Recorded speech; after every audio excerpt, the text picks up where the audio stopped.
Content warning. This episode contains discussion of the rise of techno-fascism, which will be proven correct inevitably to the ongoing and generating schizophrenia of the co-host talking right now. So, on that note, let's just go and get on with the show. Today, what we are experiencing is the absorption of all virtual modes of expression into that of advertising. All original cultural forms, all determined languages are absorbed in advertising because it has no depth. It is instantaneous and simultaneously forgotten. Triumph of superficial form, the smallest common denominator of all signification.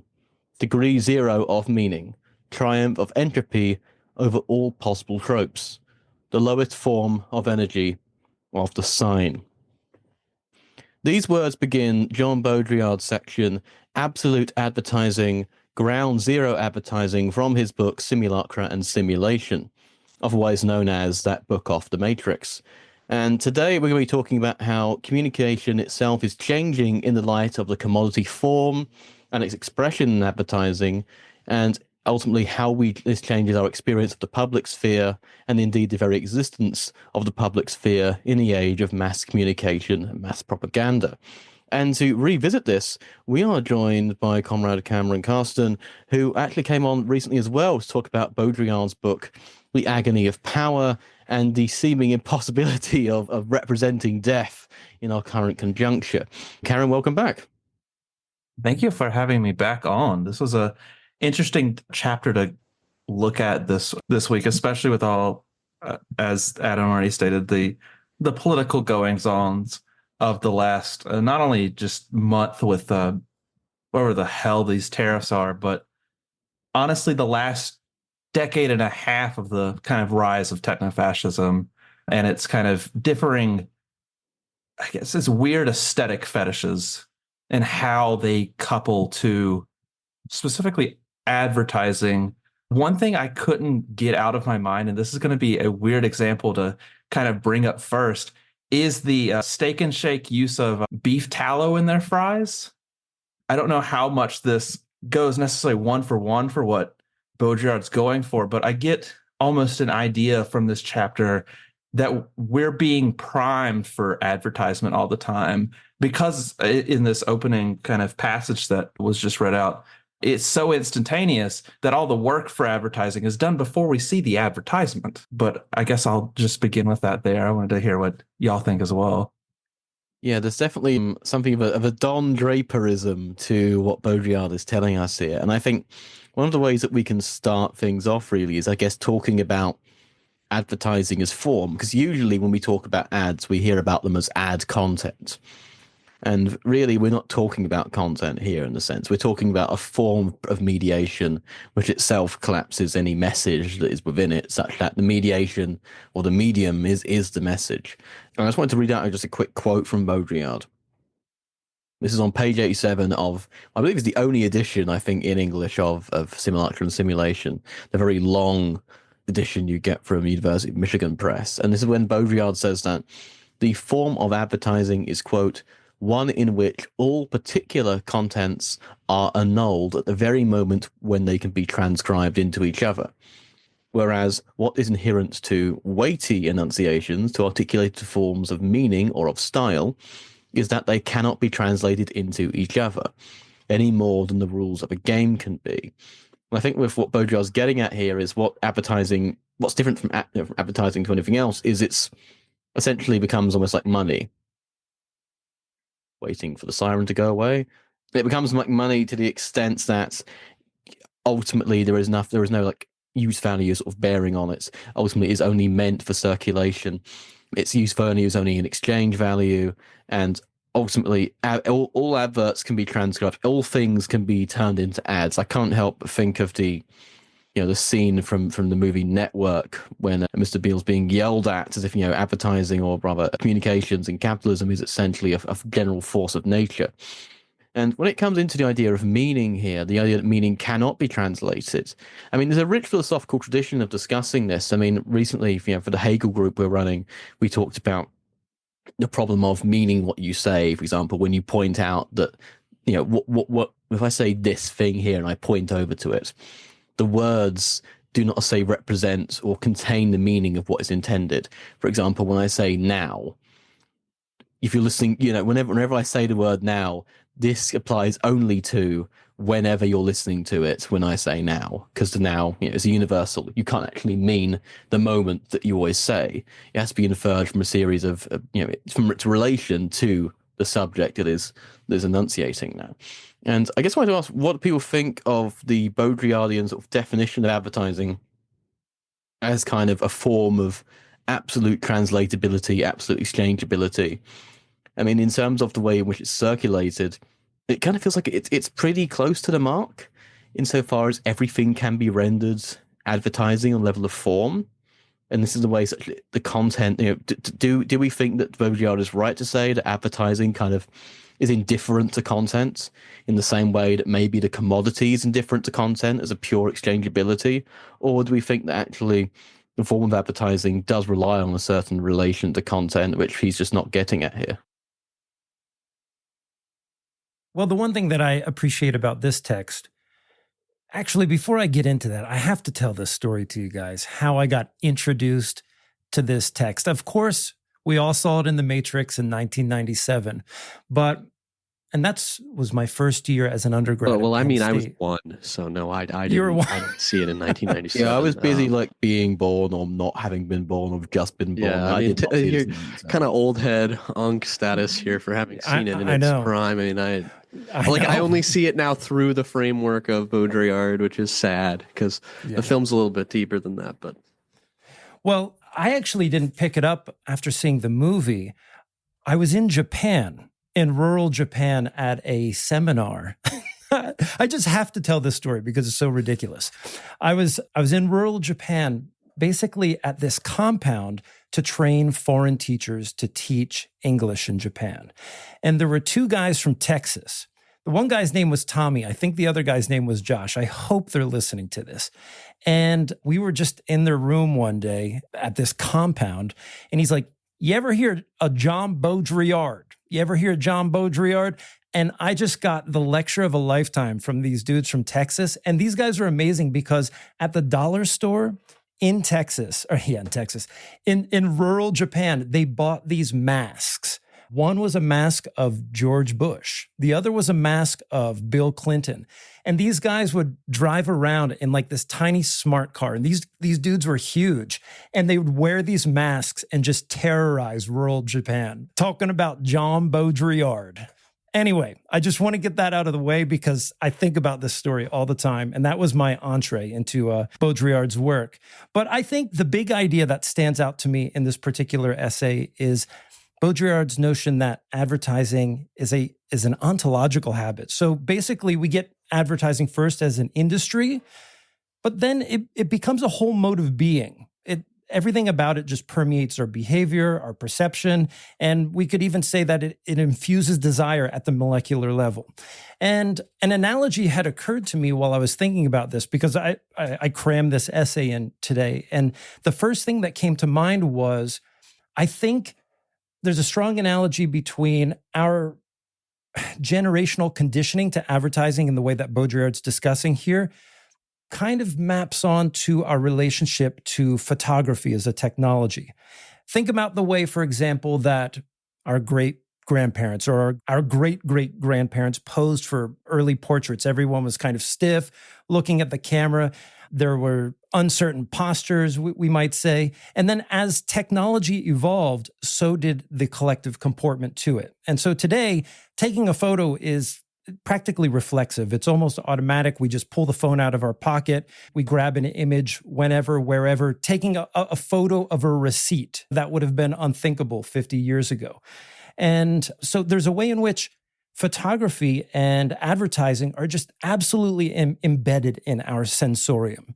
And so that long taper between the organic and the anorganic have kind of fused with respect to both of those technologies. And I think that's what we get in Mark Fisher's Flatline Constructs and his discussion of Gothic materialism. Coming back to Baudrillard and reading this today, this is also one of those texts where this particular text, if I'm not mistaken, was written in 1981, but maybe the English version wasn't published until 1994. I think that's what it says in the front of the book. And of course, then it doesn't catch on until The Matrix comes out. But I think what Baudrillard has done with this text, and this text in particular is one of those texts that just absolutely is emanative of or representative of a certain zeitgeist, to the extent that these ideas are just so firmly embedded in us. I think we have an interesting discussion on the way here today, especially with respect to the ways in which the algorithm in our search engines or the way that we use our phones is tweaked in such a way to deliver to us advertising practically in real time. Thinking about, for example, like the use of Alexa at home and other smart home technologies that are constantly listening into us, that have created this practically continuous line between our desire and the products that get marketed to us and the way that our consciousness has been structured by it. Yeah, Will, Cameron, what do you folks think about the question of form in this? Okay, well, I mean, it no longer does the question, right, of the dialectic between form and content make sense in the world of advertising, right? And perhaps this is part of the reason why cultural theory or cultural criticism sort of lies flat at the face of advertised commodity. Hold on. Why does the dialectic of form and content not apply when it comes to advertising? Because the distinction between these two things no longer exists, right? And it's not just a question of deterritorialization, right? Of something being able to be, let's say, for lack of a better word, abstracted from a zone of experience in day-to-day political modernity, whatever you want to call it, and then reinserted into advertising. But in fact, the form is in many ways the content through which one is going to be engaging with particular, let's say, advertisable materials. And I think that in some ways, Cameron brought up a moment with the current HHS secretary, where, what's his name? The Kennedy. RFK Jr. RFK Jr. And Cameron can go into more detail about it because I only saw it in passing, where the form of advertising and the content of advertising met in the mediated space of news journalism in a political interview where the introduction of a particular ingredient back into French fries took both the form of a political enunciation about the diets of the American people, a kind of political ecological statement, and at the same time also a sort of reorganization of consumer expectations as it pertained to fast food. And I think that that's one of the great ways in which advertising as a form doesn't have easy claim to even the notion of content, that in ways that, like, so maybe there are two ways we could talk about this. One way would be like the early 20th century sort of surrealists played with the relationship between form and content, right? I think that's a pretty undergrad assertion that's safe. That what makes authors like Joyce, but also like Proust, interesting and maybe condemnable to readers like Lukács, but interesting to readers like Sartre and Adorno and so on, is that they were able to engage in a rearticulation of the relationship between form and content. Baudrillard is going to kind of say the same thing about advertisers in the 80s and 90s, that in fact they're doing the same thing, but they're evacuating the dialectical relationship between form and content. There are other essays outside of Simulation and Simulacra where this is meditated upon. If you want like a really easy, low down, dirty analysis of it, Baudrillard's lectures at EGS are also kind of on this. And also his, interestingly, it's a part of his debate with Derrida on, of all things, 9/11.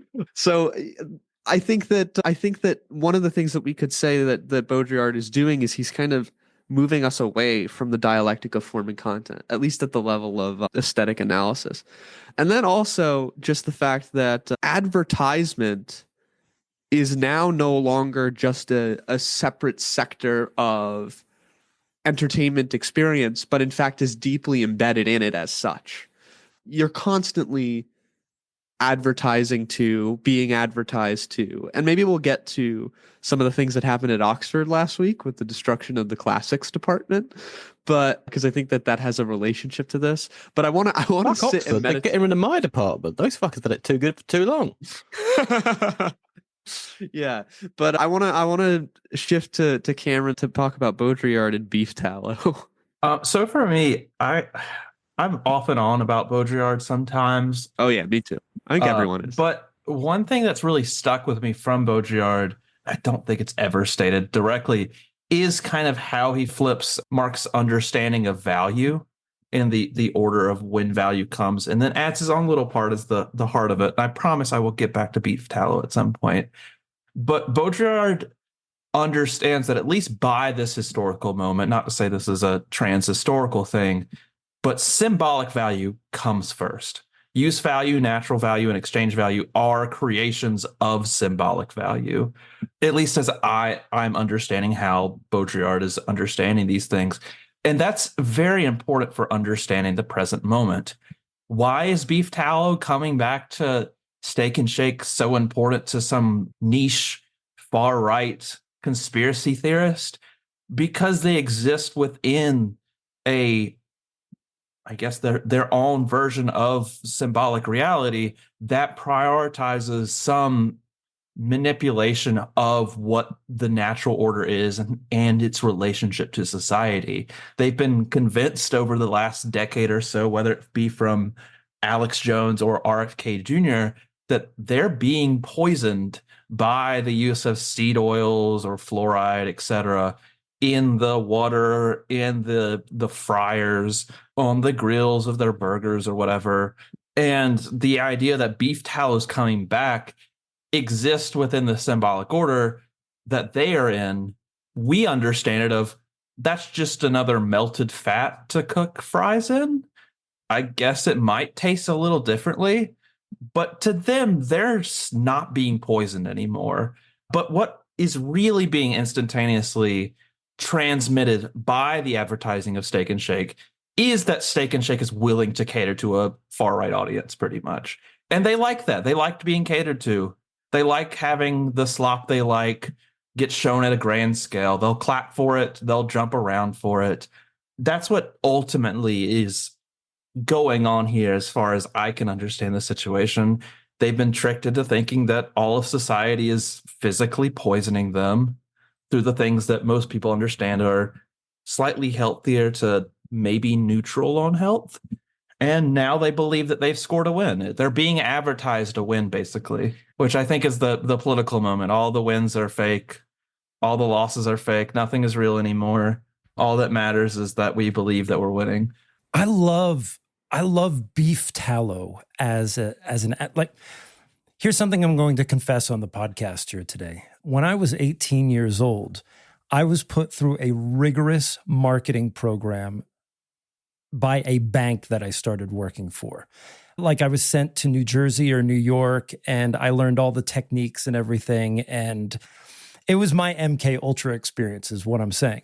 But the thing is, the whole beef, like even just the word beef tallow, I mean, tallow is just rendered fat, but there's like a very strong symbolic and cultural value there, even if you've never used the word beef tallow before. And just hearing it with the image attached, it's almost like you could hang the whole of American culture and what's left of it on the word beef tallow, and then sell it as a product. Because, like you're saying, Cameron, it's a consumer revolt against all these other things, the seed oils, the fluoride, and what have you. And even to the extent that we are maybe incapable is not the right word, but hesitant to, or just the fact that we simply don't, we take these things as a given, that these advertising campaigns come at us in such a way that, like Baudrillard says, there's a vague sense of consent that we're always being advertised to. I would like to argue that since Baudrillard has written this, I think the existence of advertising as a submerged aspect of our ontology is just a foregone conclusion. And so when we're hit with these things, like we don't have the collective media literacy or the advertising literacy, whatever we want to call it, to interrogate what's behind them. No. I mean, first of all, air fryers. Come on, folks. Moving to a different fact where you could move to an air fryer. I mean, my God.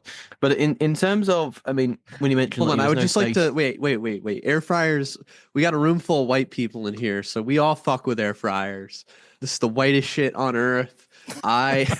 No, seriously, I think that Baudrillard would have a lot to say, would have a shit ton to say about the introduction of the air fryer. There's that Morrissey lyric, right, where each household appliance is like a science in my town, or new science in my town. The introduction of the air fryer was treated as this culinary renaissance, and that's overstating it. Yeah. What came with it was also a new kind of relationship to the commodity, right? What the air fryer represented was the luxurious return of the TV dinner, but with a kind of innovative solution to the mundacity of the microwave. And it was a remark, because what it is it's just a bunch of hair dryers taped together, right? But we're on phase 2 of air fryers right now. And I'm not a paid sponsor here. However, you guys know PFAS, right? PFAS, like the plastic particles. So the big concern now is that an air fryer is going to infuse your pork chop or French fries with a bunch of plastic. So you have to get the glass one. But we've already sold all the plastic ones. So now we're on glass air fryers.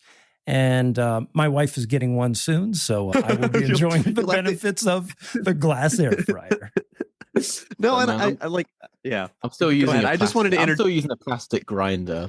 I'm already smoking down microplastics at this point. Who gives a shit? Yeah, I'm burning carts, bro. I'm smoking carts at this. But one of the things. So when Craig, you said you said that the idea that we're always constantly consenting to being advertised to. There is no space in which there is no advertising. If anything, in terms of public space, all public space is almost more like public, with a silent, almost like publicity space. And Baudrillard here is talking about the way in which public space is kind of abolished, because all publicness, the shadow of the public was the fact that it's a public order that's only ever set up for commodity society, and the commodity society that's become so dominant that it's hard to see outside of it, I guess.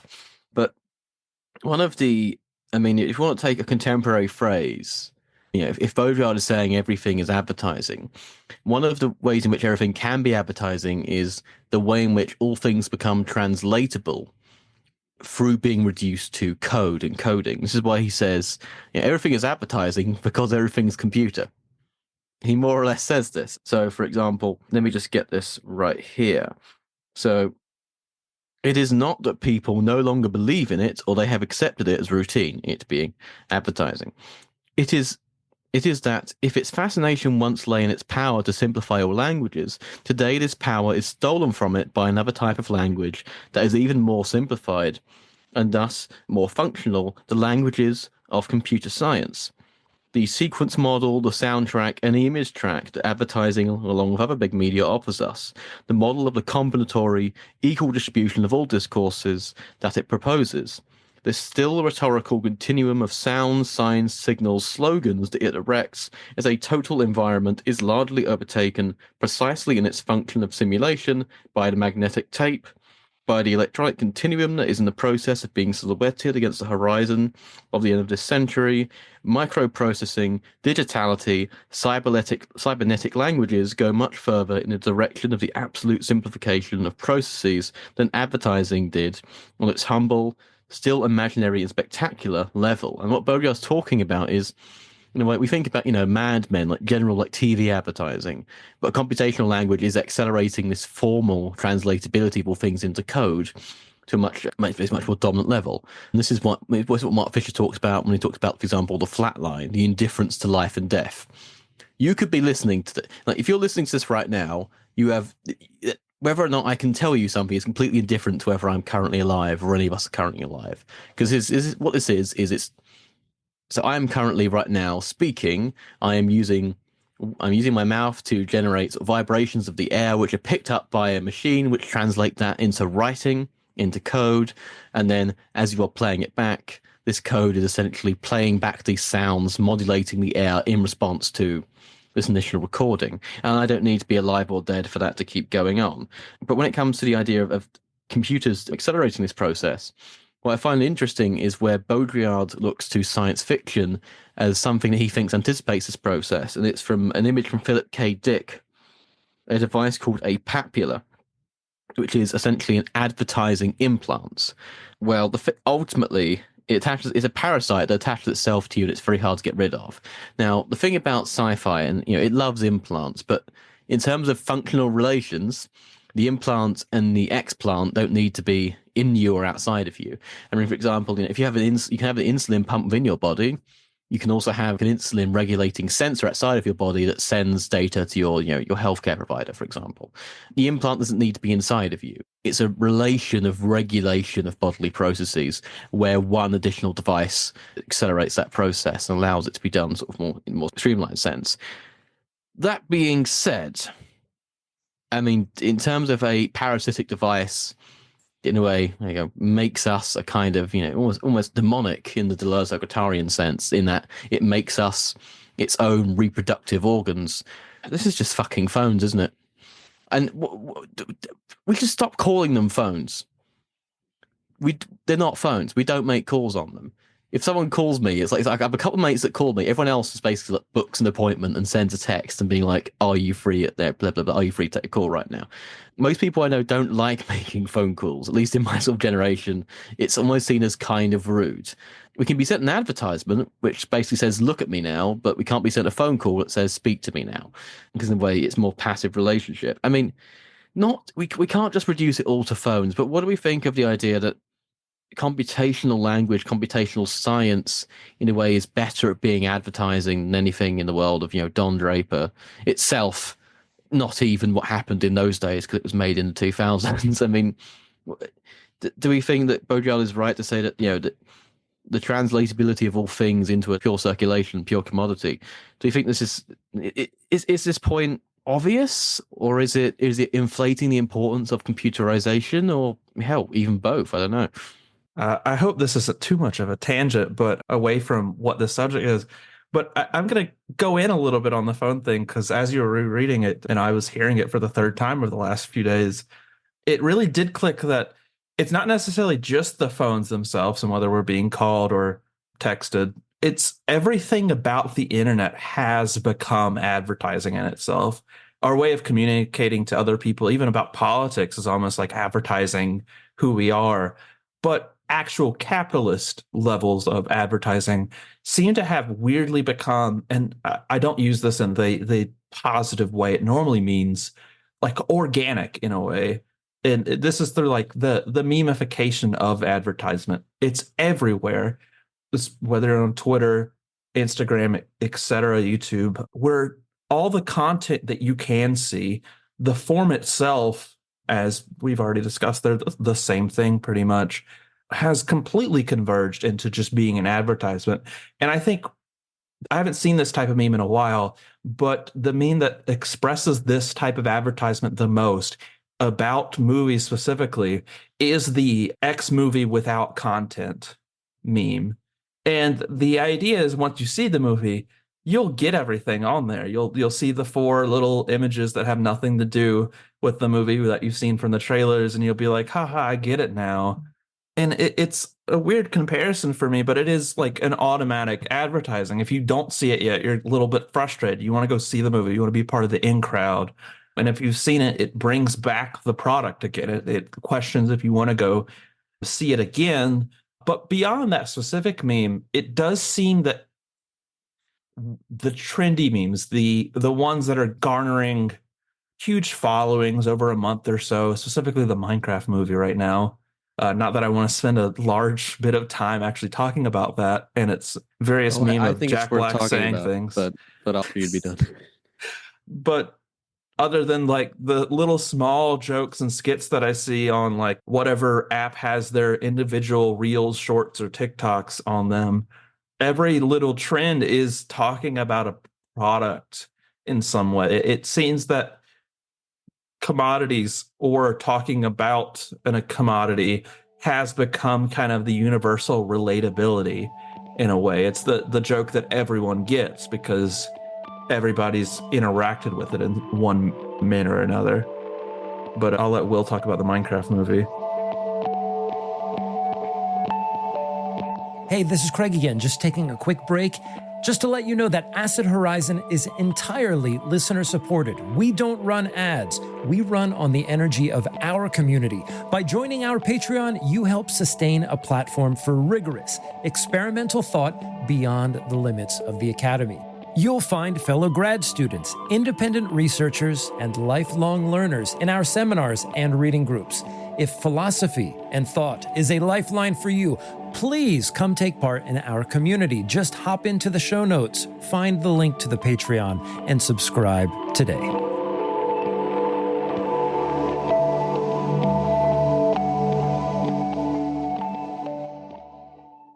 Yeah, I want to talk about the Minecraft movie because I was at a conference and we spent a lot of time talking about the book Living Currency.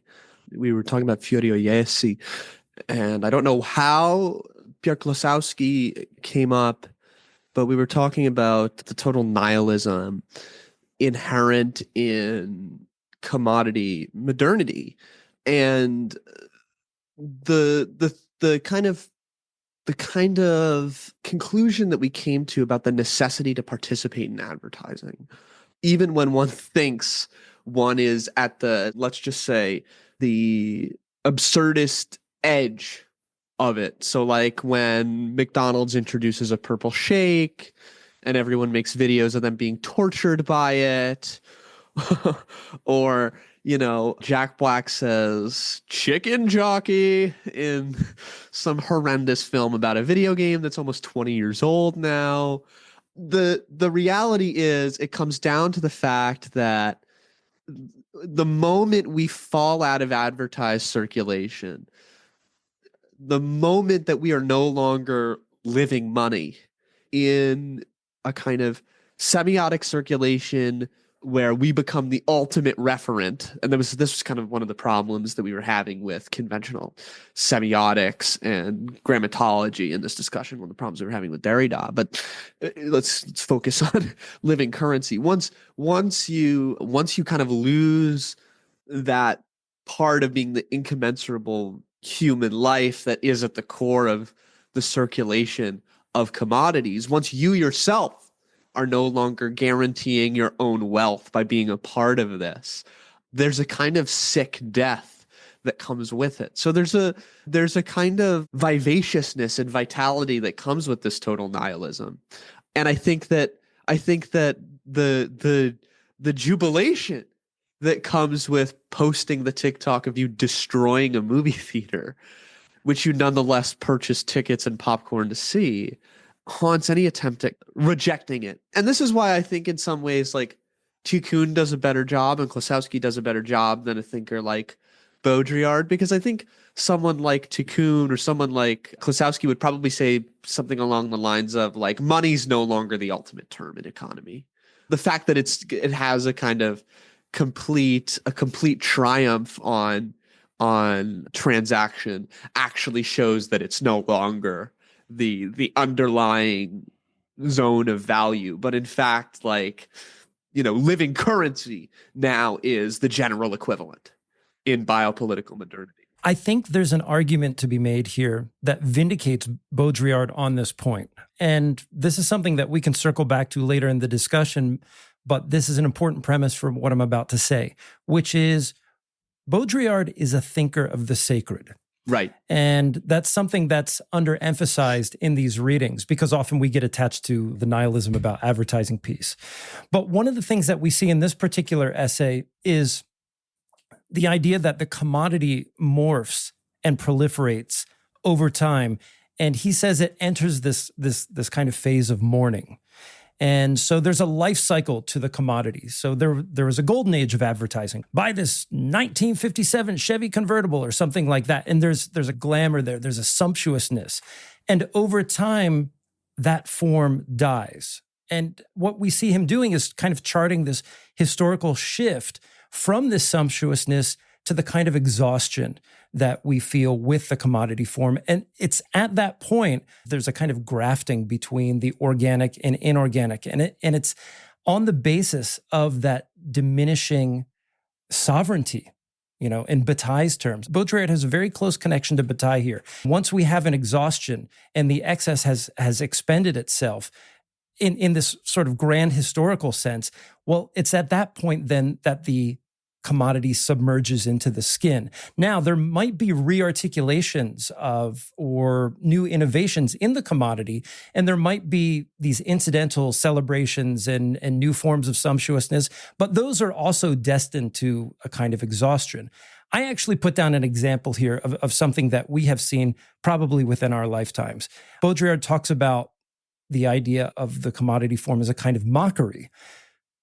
In our lifetimes, especially maybe if you were a millennial, like in the millennial generation of commercials that you would see on TV, you had a style of commercial where there was a kind of self-aware, very quick, sarcastic timbre, tone, and tempo to various commercials that like had all these punchy little jokes to them.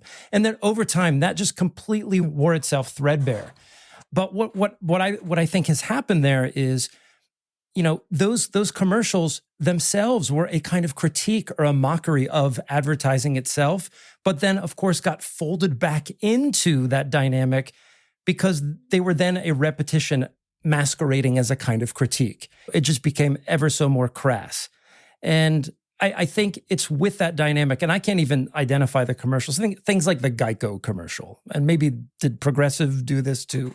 I mean, I don't watch a lot of TV, but just to kind of come back to my bigger point here, I think there's a model that he presents, the presentation of the commodity as a sort of object of seduction, its sumptuousness, and then it has a lifeline. It goes to this mourning phase. And, these sarcastic commercials typify that precisely by being the kind of mockery, by being the kind of sarcasm that folds back into the commodity form and then becomes just as banal as anything else. Yeah, I think that's a really great way of trying to talk about the distinction between the sacred and the profane that exists in Baudrillard. I'm wondering then if a good way to bring Baudrillard to his fullest potentiality as a thinker would then to be to pair him with someone like a Benjamin on the question of capitalism as a religion and the relationship between the nation and communization.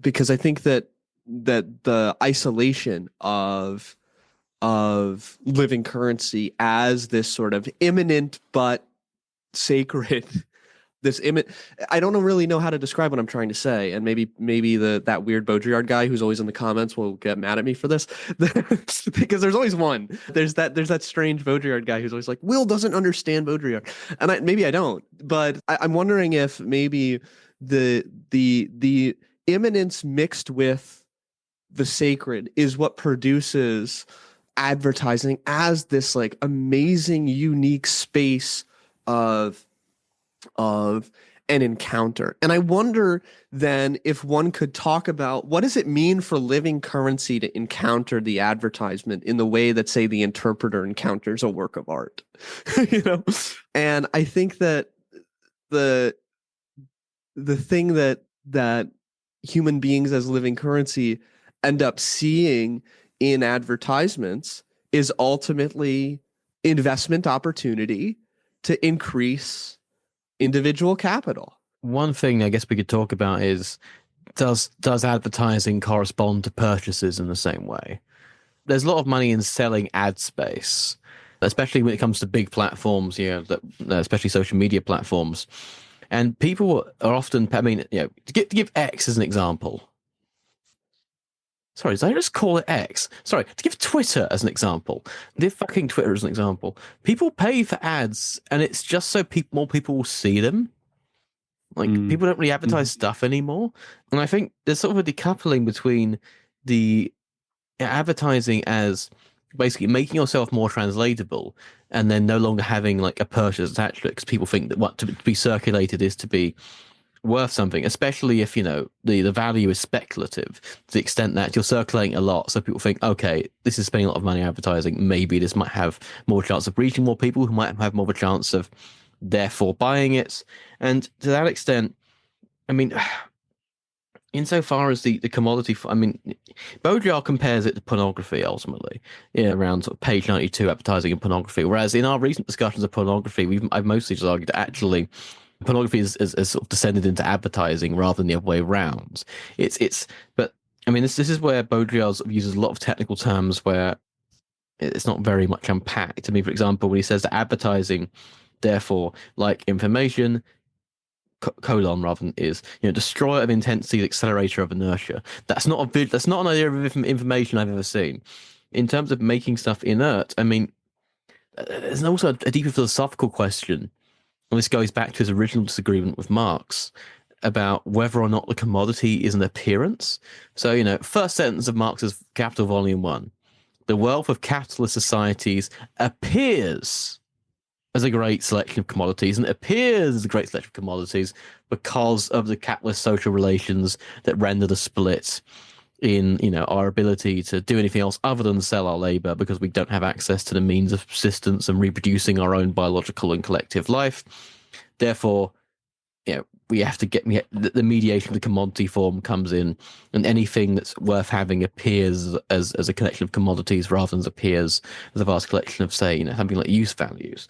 And with Baudrillard, I mean, when it comes to what central concepts work in his work, he really is not a thinker of difference at all. He is at least in my experience of Baudrillard's work, and if you're in the comments about to yell at me for this, I don't think he's a thinker of difference. I think he's a thinker of indifference, where identity or the translatability or the equivalence of different signs to each other fades into indifference to difference because the medium is the message, and difference for him was always on side of the content.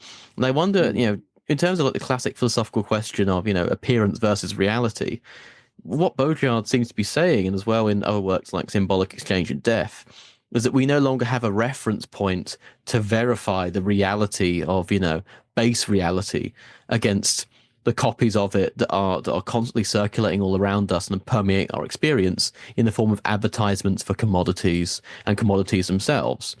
And to that extent, does Baudrillard think the distinction between reality and appearance has been abolished in the realm of advertising, in the realm of public life generally? Or, is there not places with a real corruption? I mean, he thinks 9/11 is a symbolic attack in many ways because, it's taking down these vertical ascending structures of representative capital and then flying 2 fucking planes into them. I don't think that accounts for every so-called, big attack against the imperialist hegemon. For example, October the 7th was not a battle on the terrain of science. It did shatter a symbolic sort of register of we're untouchable and we're really smart and, we're the startup nation because, those smart fences weren't so fucking smart then, were they? And neither was the smart government so fucking smart. And neither was the smart, technology advanced IDF so fucking smart then. And to that extent, I mean, I think there is nonetheless a way for the real to rupture because the real is just that. These commodities do nothing. They don't exactly, the real is hunger. The real is, a fascism. The real is apartheid. And these weren't exactly on the table in the same way they are now, in the same way that we, understand them as existent political realities in our time as they were for Baudrillard. What do we think? Do we think that in a way that Baudrillard's theory sort of requires the abolition of that distinction between reality and appearance? Can the real permeate through? I mean, is he unavoidably a thinker of identity in line with, someone more like Schelling than even, say, Hegel or Deleuze? Those are a lot of questions, but I'll throw them out. Sorry, Karen, I saw you. Do you want to take any of those? I thought I saw you put your hand up or something. Yeah, I had 2 separate things that I kind of wanted to break off on Will and what you were saying. The first one, it's kind of going back to who is advertising for? Is an interesting question I have here. I remember on the way up to get back to my apartment, I'm in the South, so I saw the will you choose the heaven or hell billboard, and I just look up at it and like, who is this for? Who that already doesn't believe in Jesus Christ is going to see this and be like, you know what? I don't want to go to hell, the thing I don't believe in. So I'm going to join the local Baptist church or whatever that paid $600 a month to put the sign up. And I think the answer is that a lot of people don't exactly understand what advertising is for. And I think Baudrillard is kind of getting closer to that than the average person definitely will. Of the majority of commodity advertising, at least, new products, the biggie bag at Wendy's taking over the 4 for $4 is not necessarily for the consumers. Of course, it is to trick the consumers into thinking getting the same thing for $5 is still a good deal, that despite you paying $4 2 months ago. But it's for new investors to come in and be like, hey, I think this company is going to be making more money when this product magically goes off. It's about projecting kind of a hype economy, I guess, is a way that people want to be phrasing it now. As I was talking to Adam and the private messages after getting the invite, it does seem that the economy is almost holding itself together by the sheer fact that it is built on the top of a bunch of stupid people who are only invested because of hype or whatever, especially Tesla, that functions as a tech startup instead of a car company. But the other kind of question I wanted to jump on was the possibility of the return of the sacred through the what's the word y'all that was being said? Not the real, but the appearance, I guess. And my answer, coming from a little bit more of a Levinasian perspective, would be the destruction of the system of appearance. Not necessarily that I believe that there's a simple real behind it, but at least the destruction of the appearance as the goal, even if there's nothing else there, will accomplish in some way a destruction of the commodity as the mediation between human experience.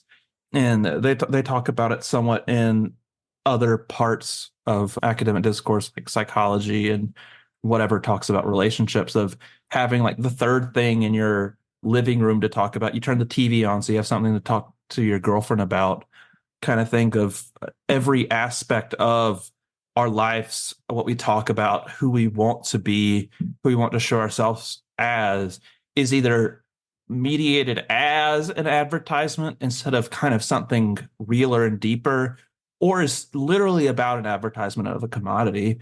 One thing that, I mean, I can't say I know anyone that is not guilty of this, myself included, is that it almost feels like we talk about politics as if it is an advertisement of ourselves and the way we want the world to be.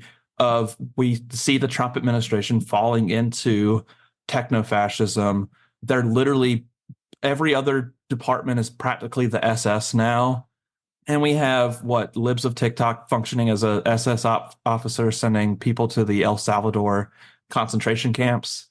And all I get to do is say, this is really bad. I don't think this is good. Like, these are the mediation of the form as advertisement, that like the feeling that all I can do here is say that this shouldn't happen. And I just roll my eyes at myself. It's like these people are getting their like fascist fantasies fulfilled. They get to lock up a bunch of people they think of as subhuman. And I have to sit here as society's core just rots. I think that we're in fact the product of that advertising. That the advertising that comes out of these mass incarceration, which I think it's really important to meditate on the depraved violence that these individuals we are finding are increasingly not, quote unquote, guilty of any crime, not charged with anything, some of whom are just fucking tattoo artists, hairstylists. And even if they were. Yeah, and even if I think it's important to know, someone was in my one of my social media accounts saying, "Are you against sending violent criminals to?" And I was like, "Yeah, I'm against that. I think it's fine. Yeah, no, I'm against that. I don't support any form of punishment. I think these sorts of like broad ethical dispositions of demanding the impossible when the calamity of the present is in front of us is in fact completely, quote unquote, reasonable. But beyond that, our outrage is the product. And what these individuals who have the conclusion that they have come to is that simply what parliamentary politics and executive power have become is governing in the same way that politics is war by other means, governance is campaigning by other means. And I think that the interminable campaign is the contemporary reality of governance. That the absolute domination of the logic of bare life and the absolute domination of biopolitics as the only form of politics has resulted in a world where the practice of rhetorical politics is now only the interminable extension of the campaign trail, which means that these young men being carted away into what is the most despicable prison on earth, second only probably to the Philippines and their mass panoptic cage, were the product. Our outrage is the product because then it becomes the basis of a reaction for their base. And I think that in a world where human suffering has been reduced to a semiotic spark for a reaction, the only reasonable response is revolutionary violence.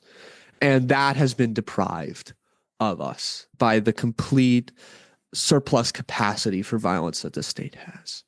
So I think that we live in a world where revolutionary violence is foreclosed upon, but it is the only thing that this moment demands.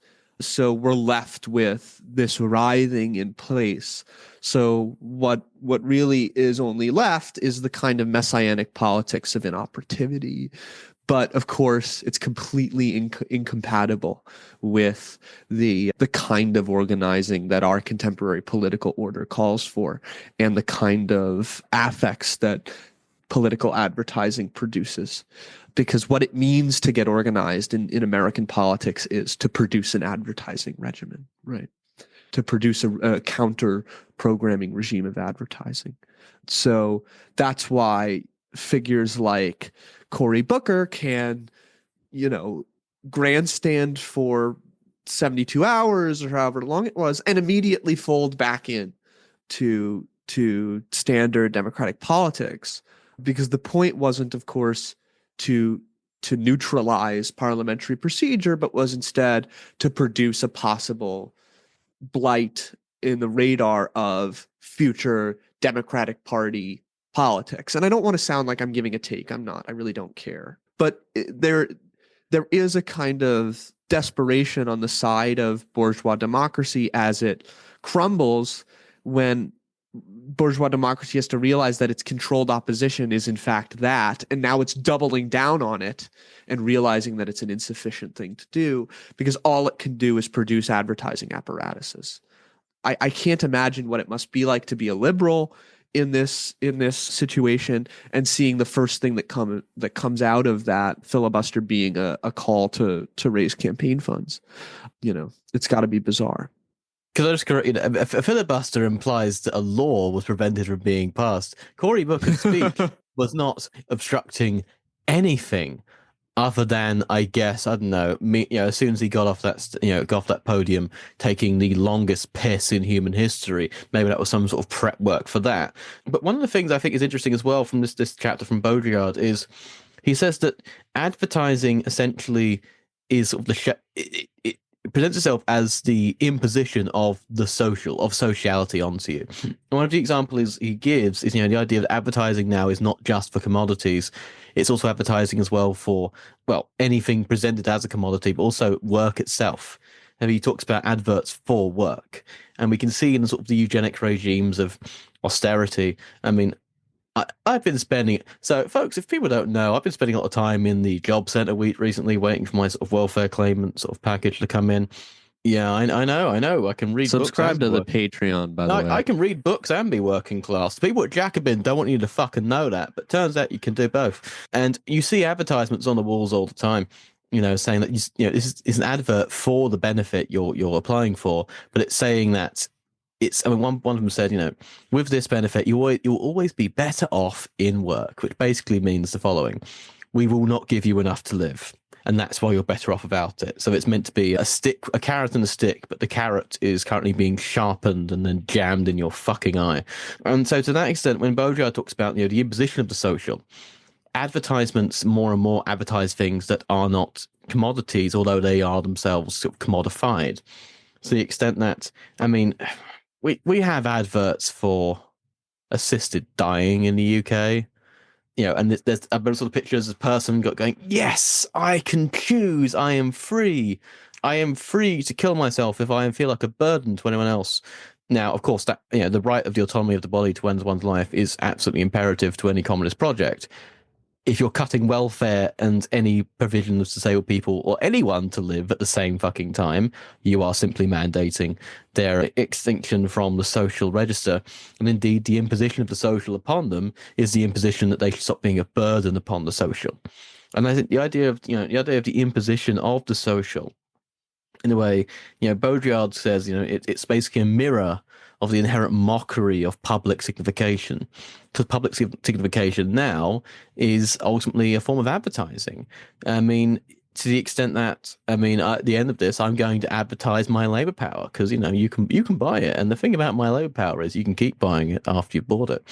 So when it comes to the idea of paradoxical mockery, which says the mirror of the indifference for public signification, I mean, if the social becomes advertising, and I think Richard Seymour, we had on a while back, is very good at this. And indeed, I think I'm fucking good at this because I also wrote a book about posting. To the extent of, the social becoming a form of social advertising, the idea that the social itself is an industry and the frictions of social interaction produce metrics, produce data that can be sold on. I mean, has advertising, do we think that Baudrillard is right to the extent that public life, public existence has now been totally subsumed? And indeed, do we have a social free from advertising? Does advertising impose a sociality upon us, which is ultimately just a fucking mockery of sociality? Has everything become a mall? The answer is absolutely yes. I'm going to go back to Twitter, otherwise known as X, the everything app. And how many of us who are on Twitter these days have not seen this new flock of ads that's out there, which are basically, well, for one thing, a lot of the Republican / MAGA / reactionary political takes now are all ads. But beyond that, just ads for like shower thoughts, like just people just putting their shower thought out there and then they put it as an ad. One guy had an ad that was basically a beef with his neighbor. He just wanted you to know about the struggle that he was having with his next door neighbor. And I shit you not, yesterday I saw an ad. It was basically like a dating ad on Twitter itself where a guy was advertising how sensitive his nipples were. And that was the ad. And it was just him in a video, bare-chested, kind of rubbing, kind of showing. Click here for more. We are at this sort of democratized level of the ad that is its own mockery. I have nothing more to say on that. Like the nipple ad. I mean, where do we go from there? I wanted to add on that because the average person not understanding that advertisement is no longer about just being seen does create a lot of funny interactions for me. The only posts that are like marketed on Twitter that are paid for that I click on and read fully are what would be described as quote unquote schizo post.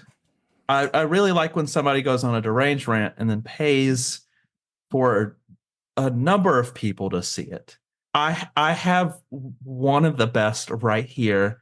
I'll read it out word for word. Forgive me, I can't stop crying, and I don't know why, but I just made the biggest discovery this century. It's very important. The Bible happened less than 400 to 500 years ago. Nothing will ever be the same. Welcome to the year of the trumpets. Prester John equals John the Baptist. Columbus in America is a biblical event that we all know. And they put $49 behind that post to have it circulate to 1,200 people or whatever. That's just being a Mormon. That person is just making their own Mormonism. That's literally what Mormonism is. Fucking God. I think every time we do Baudrillard, we just make ourselves angry. But it is cathartic. I think that's what Baudrillard's best at. But on a more serious note, I kind of wanted to go back to some of the, I guess, particular things that Will was bringing up when discussing the camps in El Salvador, with the line of, don't you want to send violent criminals there, etc. I'm going to start with the first full line on page 88. And it's a propaganda becomes the marketing and merchandising of ideas forces of political men and parties with their trademark image. I think that advertising and capitalism's kind of, or at least as it has been proliferated since the age that Baudrillard is talking about, and it's obviously gotten worse because we still have the same problem he's talking about, but advertising is the ground of modern fascism. If you go on if you end up on far-right Twitter, which I do not advocate for, it's literally going to make your day worse. But a lot of the things they are doing is making kind of propaganda advertisements. They're trying to make themselves look cool. They're trying to make it seem like they don't live in their mom's basement. They've never felt the touch of another person that loves them.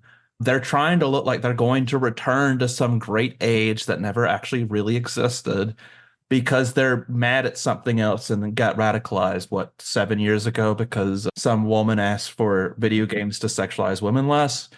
But on the other end, advertising as a medium of politics, as he discusses kind of political economy becoming the same thing, our political discourse functions in the same way as an advertisement. It's the line from Idiocracy, but it's got what plants crave. That's how it feels like having political discussions sometimes. They just keep repeating the line over and over again. And it's like, you saying that doesn't make it true. The plants need water to grow.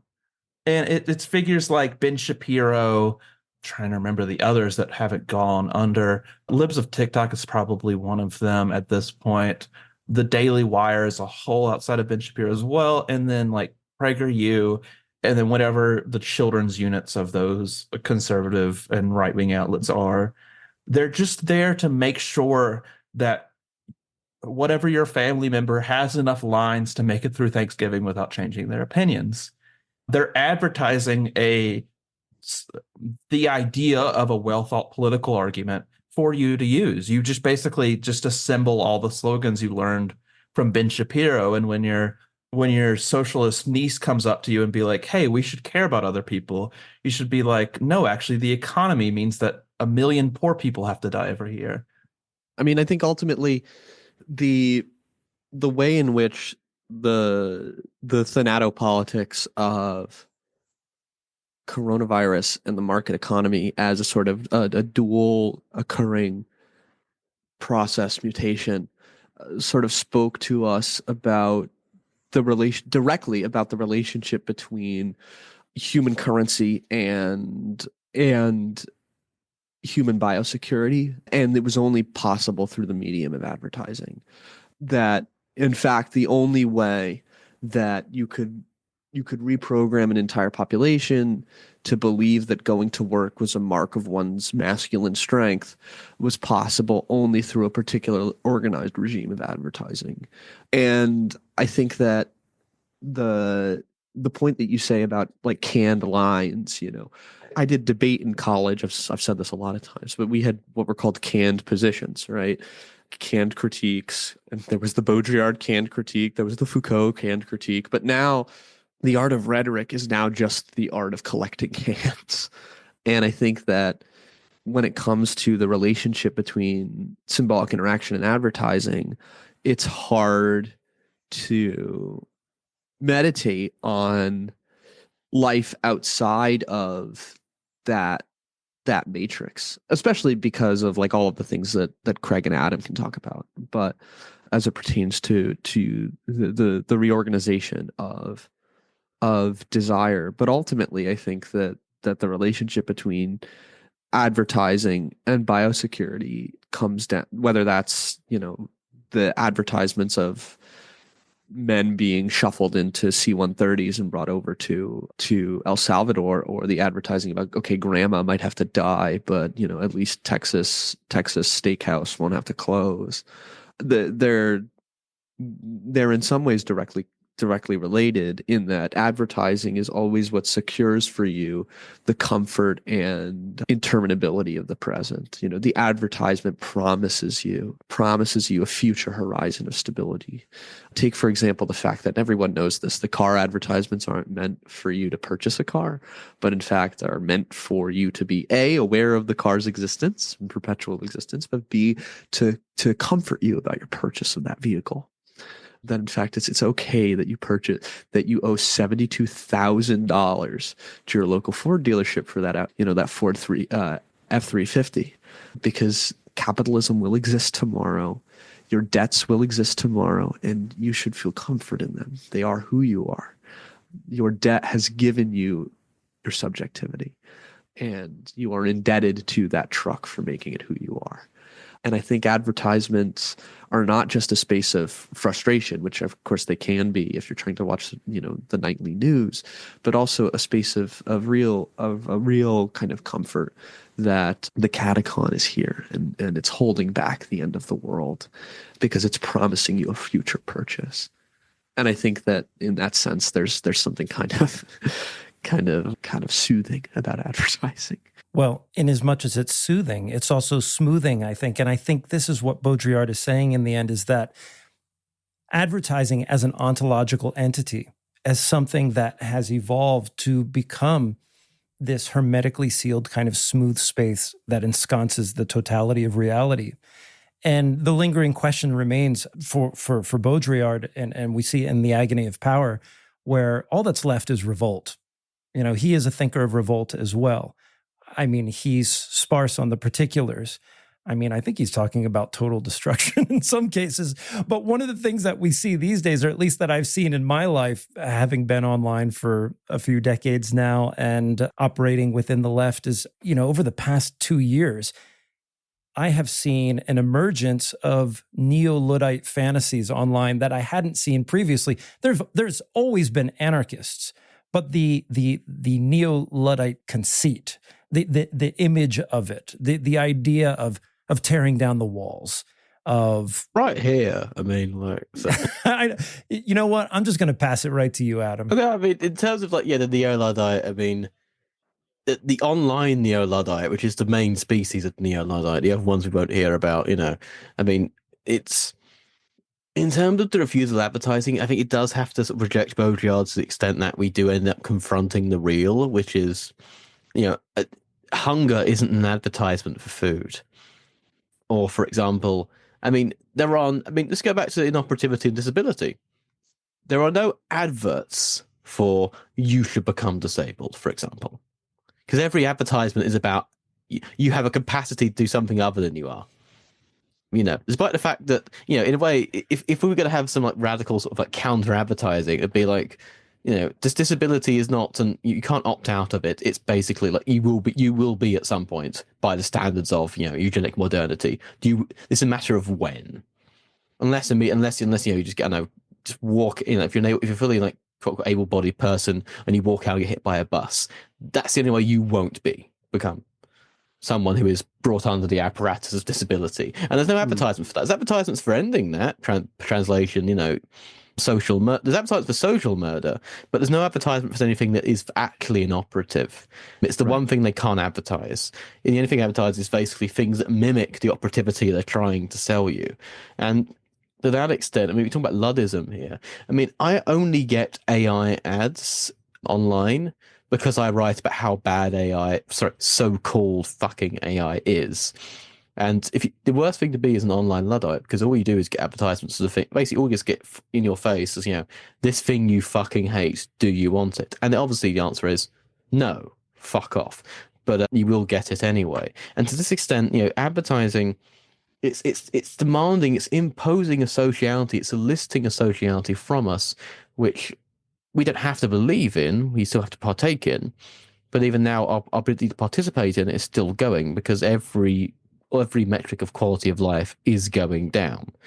And to that extent, either we can be sort of revolutionary defeatists and say our job is to lose, or our job is to lose in the way that liberates us from the conditions under which the loss was counted as a loss rather than as a success against the people that define what success previously meant. Should we just end it on that? Or wait, you have something to plug? Yes. Okay. On that note, okay, if we're going to wrap up this episode, I have something new. It's a new thing from me now. It's just freed up. It's called My Labor Power. If you would like to buy My Labor Power, you can buy it. You can keep buying it.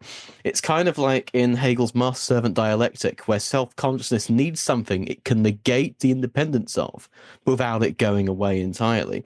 And that's exactly what I'm offering you today, folks.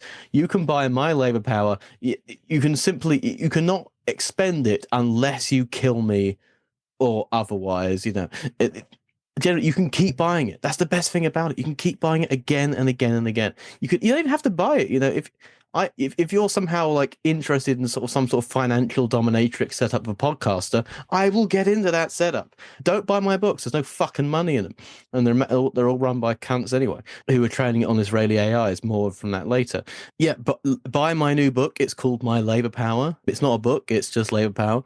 Speaking of operativity, I'd like to be an operative, but sadly I have rent to pay. So you can buy that contact me through my website, my Twitter, and you can buy it. I will write, I will post, I will record, I will produce podcasts, I will edit video, I will pour pints, I will sell books. You can buy it. There's loads of things you can do with it. It's a very versatile product. Billy Mays couldn't sell it better. I'm assuming that's a reference you understand. But yeah, you can buy my Labor Power at 1-800 please, for the love of God, I need money.